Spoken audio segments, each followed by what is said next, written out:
Sua vida vai além dos investimentos. Você faz compras e com cartão XP, elas voltam como Investback. Você paga as contas.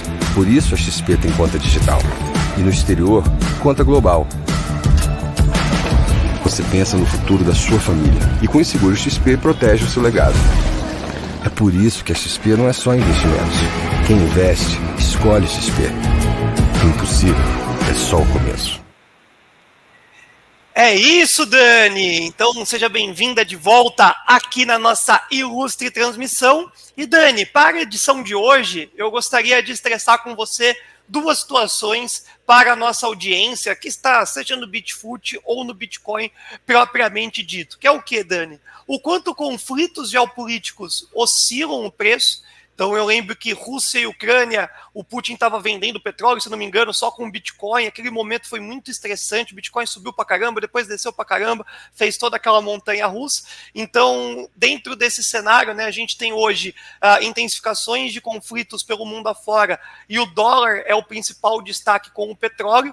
Se o mundo cripto tem uma sensibilidade desse tamanho que o dólar e o petróleo têm, e como você falou, né, a análise técnica é a principal ancoragem que o investidor tem na hora de pegar os seus aportes, colocar um dinheirinho ali no Bitcoin, ou não, você tem um fundamento adicional além da análise técnica para poder colocar o seu din-din aí nos criptoativos. Essas duas situações seria muito interessante para o dia de hoje.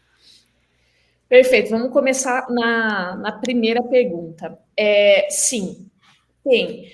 A gente percebe que o Bitcoin ele é bastante sensível aos eventos macroeconômicos, ele está diretamente ligado, porque por hora o Bitcoin ele tem um comportamento cíclico, e é identificado dentro deste comportamento que muitas vezes ele performa como um ativo de risco e muitas vezes ele performa mais como uma reserva de valor. Então, quando ele performa mais como uma reserva de valor, ele vai muito para o lado do comportamento do ouro. Quando ele se comporta como uma reserva, como um ativo de risco, ele vai muito mais para o comportamento de ações, de ativos de risco. E isso é cíclico. Nos últimos anos, a gente tem percebido aí, desde um pouco antes de 2020, 2019, 2020, que o Bitcoin está muito correlacionado aos ativos de risco. Então, ele sofre, sim, aos fatores macroeconômicos. Lá no Covid, um dia que teve o lockdown do Covid, a notícia, o Bitcoin chegou a cair mais de 15%, 20%. Aqui nós temos no dia 2020, estou abrindo o gráfico, lá em fevereiro, o Bitcoin teve uma queda absurda. Saiu da faixa de... Vou até puxar aqui para vocês entenderem como é afetado.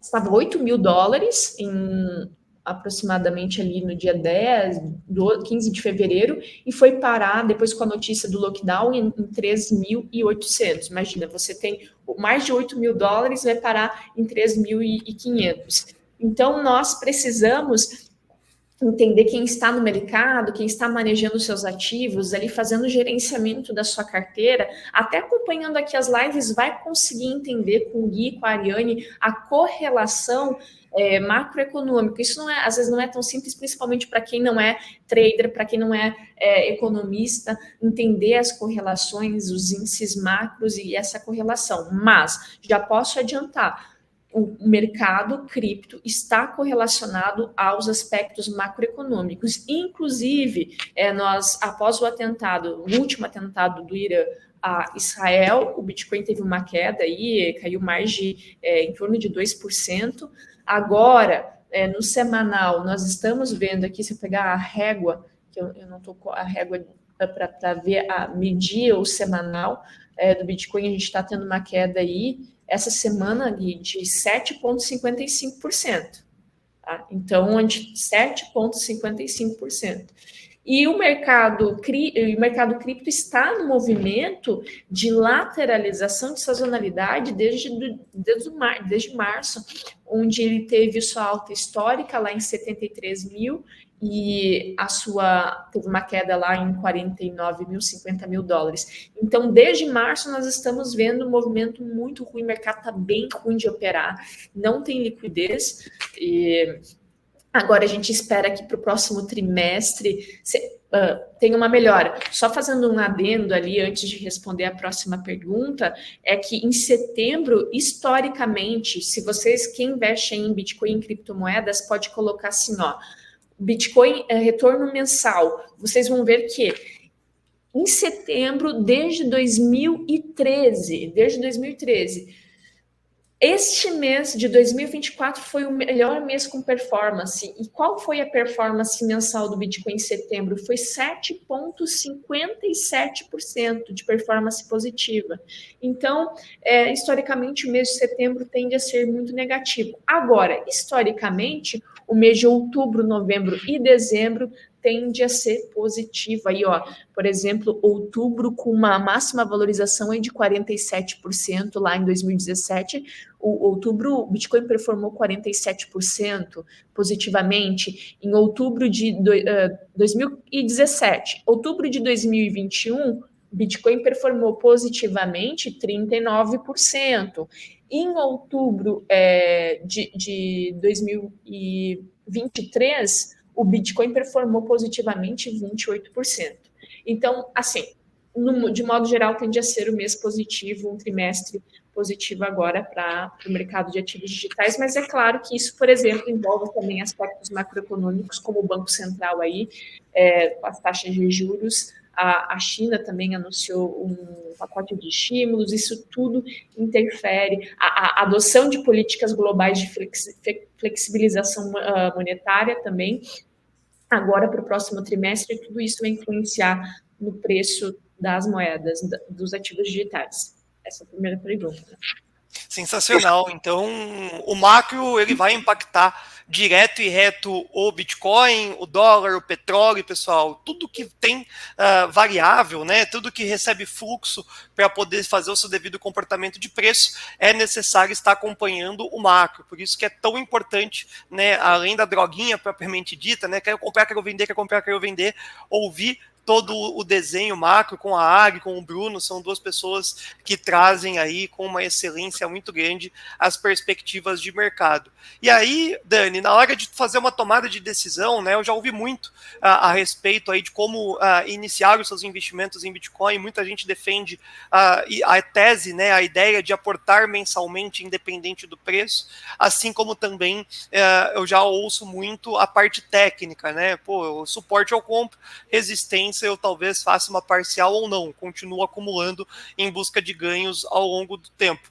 Como é que você vê as pessoas que estão ouvindo a gente agora, aí, 200 e poucas pessoas que nos ouvem, querem começar a investir em Bitcoin? O desenho mensalmente, independente do preço, funciona, a gente sabe disso, ou análise técnica e a gente vai amparando essas pessoas lá na comunidade com estudo de preço?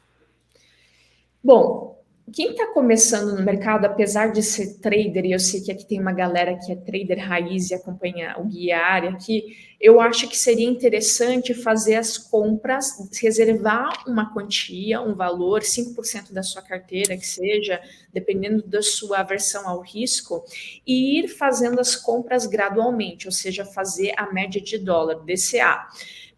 Por quê? Porque assim você vai acompanhando o mercado diariamente na sua corretora, na sua plataforma, enfim, onde você for fazer essas compras, né, e se investir, vai acompanhando o mercado diariamente, vai entendendo as movimentações do mercado e percebendo que muitas vezes é diferente do mercado de ações. Esse é o primeiro ponto. Separe aí 5%, né, 1% que seja lá da sua carteira para colocar em cripto. Aí, no momento que você está sentindo... Quem entra no mercado geralmente faz a média de dólar no tempo. Então, o que eu quero dizer com isso? Por exemplo, ela tem R$1.000 para investir. Ela vai pegar e vai falar assim, não, eu vou dividir esses R$1.000 e vou fazer compras semanais, mensais de R$250. Só que isso é uma média, ok, é uma estratégia para quem está começando, eu acho bom. Pega, divide e vai fazendo compras regulares, por exemplo, mensais ou semanais. Isso é uma boa estratégia, só que o dollar cost average, que é a média de dólar, ele não é, muitas vezes a gente se confunde, né? Fala assim, a média de dólar ela é ao longo do tempo. Então, eu toda semana, na segunda-feira, eu vou comprar R$100 de Bitcoin. Mas o correto da média de dólar é fazer com relação ao preço. Tá? Então, por exemplo, se eu decido iniciante que eu vou comprar toda semana Bitcoin. Só que muitas vezes o mercado está lateralizado, então eu compro na segunda-feira R$100 ao Bitcoin $60 mil aqui. Paguei $60 mil no Bitcoin na segunda-feira. Só que na outra segunda-feira o Bitcoin vai estar $60 mil. Então, cadê a minha média? Né? Não tem. Eu só fiz uma média no tempo, não fiz uma média no preço. Porém, como é que se faz uma média no preço? Precisa ter conhecer um pouco do aspecto da análise gráfica. Aí entra o aspecto de análise gráfica, entender as regiões de demanda, entender as regiões de oferta, entender as regiões de desconto, de prêmio, e onde que seria um suporte adequado para comprar Bitcoin. Enquanto você vai adquirindo esse conhecimento para fazer a média de preço, é completamente aceitável você fazer a média ao tempo. O importante é você acumulando, né, pelo menos expondo 1% que seja da sua carteira às criptomoedas, essa primeira estratégia. Quando você for adentrando no mercado, entendendo um pouco mais, até o trade é totalmente diferente no mercado de ações, enfim, aí você vai aumentando a frequência das suas negociações. Eu acho que essa é a melhor estratégia, Gui. Não sei se tu concorda comigo.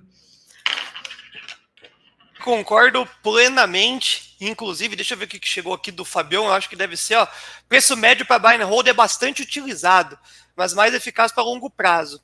Comprar sempre com o IFR abaixo de 30, que simplesmente comprar todo mês. Sensacional. E cada um, pessoal, vai tendo a sua particularidade, a sua estatística.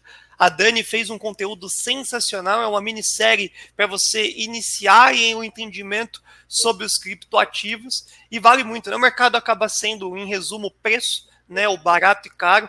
Foi muito bacana, que acabou dando uma casadinha muito boa, né? O Bruno fez hoje pela manhã um estudo do Bitcoin, falando sobre a lateralização, a tendência, muito em linha, idêntico com o que a Dani comentou, e aí você só não pode realmente, pessoal, comprar em extremidades, né? Ou vender em grandes suportes ali, que você acaba deixando de usufruir o grande movimento. Que no longo prazo, a Dani comentou, e parece o gráfico da Apple, parece o gráfico do S&P, parece o gráfico de situações realmente que as pessoas não querem se desfazer dos ativos, né? São ativos valiosos que a todo momento você vai comprando em busca de lá na frente ter um retorno muito mais expressivo do que o mercado convencional. Então, o mais importante de tudo, né? Se você não sabe a hora de comprar, é comprar. E depois continuar sequenciando esse movimento a partir aí da assessoria de todo mundo, do time. Não deixem de acompanhar essa comunidade nova de criptoativos, a Dani vai alimentá-la, e até mesmo você pode questionar, tá? Pô, hoje é mais fácil eu comprar o Bitcoin, propriamente dito, ou a gente falou da Solana, porque acabou tendo, né, também uma inauguração na Bolsa Brasileira, uma ETF, então tem várias formas de você se confortar e diversificar o seu patrimônio. Dani, eu devolvo para você para um destaque final, tá? Trazendo também a perspectiva da Verônica a respeito do high-low do dólar. Pessoal, formado, tá? Então, rapidamente, parcial, devido a essa região que foi rompida ser uma região que vai travar uma queda mais expressiva, e o Cezinha também nessa região dos 310 é o início, tá, Cezinha, de uma precificação inteligente para o desenho do índice futuro. Destaque final, Dani, na sua mão. Bom, galera, é que nem eu falei, o mercado de ativos digitais é como se você pegasse um mercado totalmente novo. tá? Eu nem falo mais em fase de experimentação, mas está no começo de uma tecnologia. Eu falo que quem acreditou nas ações da Microsoft lá em 1900 e bolinha, e por mais que muitas vezes pessoas não entendessem, falassem, o que é um celular, o que é internet? Imagina que eu vou precisar utilizar um celular, internet, como funciona isso? Mas aqueles poucos que acreditaram se expuseram ao risco de uma maneira calculada, onde sempre o retorno ele vai ser maior do que o risco, né? Porque não adianta se expor também àquilo que você acha que é revolucionário, aquilo que você acha que pode fazer uma transformação na sociedade e não controlar o risco. Então, participem lá da nossa comunidade, estejam atentos lá às nossas análises e separem a graninha para começar a fazer os aportes em Bitcoin, aquele dinheirinho ali do lanche, aquele dinheirinho da pizza semanal. Eu tenho certeza que aí dentro de 1, 2 anos vocês não vão se arrepender. Sensacional, Dani. Eu não posso deixar de finalizar aqui a sua participação com uma pergunta do Fabiano. É indicado day trade para o BID? Fabiano, cara, a partir do momento que você tem liquidez, né, você tem aí a volatilidade, a oscilação, você consegue fazer as suas operações no movimento de day trade. O Bitfut, especificamente dizendo, é um ativo muito novo para o nosso mercado, tem uma liquidez menor, então você tem um risco grande ainda de oscilações, de pegar alguns stops devido à volatilidade, mas é um ativo que vem ganhando muito espaço e que nem a Dani falou, quem chega primeiro chega na frente. Tá? Então vai para um ambiente simulado, pegue a oscilação, aprenda sobre a volatilidade. Naturalmente, a plataforma do Invest daqui a pouquinho já vai colocar mais conteúdos para vocês a respeito do Bitfut, né? A gente só está esperando dar aquela acelerada, ter uma racionalidade melhor com o preço, e aí sim você consegue ter mais um ativo para poder arrebentar a boca do balão. E aí, essa da Sol, eu acho que gera até polêmica, viu, Dani? Veja aqui, BTC tem correlação com a Nasdaq? Eu vi uma vez um jovem aí do mundo cripto ficar até bravo com essa pergunta. Por quê, Dani? Por que ficou bravo que se tem correlação com a Nasdaq? Por que ele ficou bravo? Porque ele falou que o Bitcoin é totalmente independente, que não vem com essa churumela de falar que tem alguma coisa a ver com a Nasdaq, porque em um determinado momento foi puramente coincidência. O cara ficou bravo, o cara não gostou muito não. Que nem eu falei, tem correlação ao mercado, à macroeconomia, tem correlação, por exemplo, às empresas de tecnologia. Então, pode ver, NVIDIA, quando valoriza muito, Bitcoin às vezes acompanha esse movimento. Então, muito correlacionado aos ativos de risco. Se o Bitcoin está se comportando como ativo de risco, ele vai também se comportar com muitas empresas de tecnologias, por quê? No topo disso, do que está controlando, são os grandes players, são os fundos. E quando o fundo entra, começa a ter alguns balizadores, começa a ter alguns pontos de referência. Então, por hora, neste momento, sim, tem correlação com as empresas, vai ter uma correlação agora, está tendo uma correlação inversa com o ouro, por exemplo, enquanto o ouro está atingindo máximas históricas aí, o Bitcoin está corrigindo 8%, aí o ouro está disparando, então são essas correlações com índices, com dólar e assim por diante. Sensacional, Dani. A gente se despede, então, dessa ilustre transmissão. Ficou faltando 4 likes, hein, pessoal, para o nosso 150. Então, aproveite aí a chegada do nosso Mercado à Vista para poder arrebentar esses 150 likes. E, atenção, tá? No indicador high-low, deu parcial. Foi quase que perfeito aí na região, juntamente com a VWAP, tem que tomar muita atenção nesse momento, enquanto o índice é só ladeira abaixo, 1 hora de venda incansável aí em cima do índice e já chegando perto da nossa região. Dani, muito obrigado pela sua participação, conhecimento giga e um beijo do Cunha. Eu que agradeço, um abraço, galera, um abraço, Gui. Tchau, tchau. Na XP, seus ativos valem muito mais.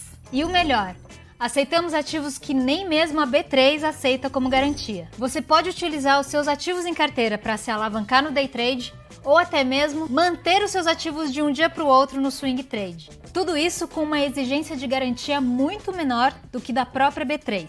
Assista o vídeo da ferramenta Apollo Trade, que apresenta a possibilidade de passar de um dia para o outro com uma exposição muito maior e descubra a potência que os seus ativos possuem na XP. Traga seus ativos para a XP, porque a XP garante. Este produto está disponível automaticamente em sua plataforma.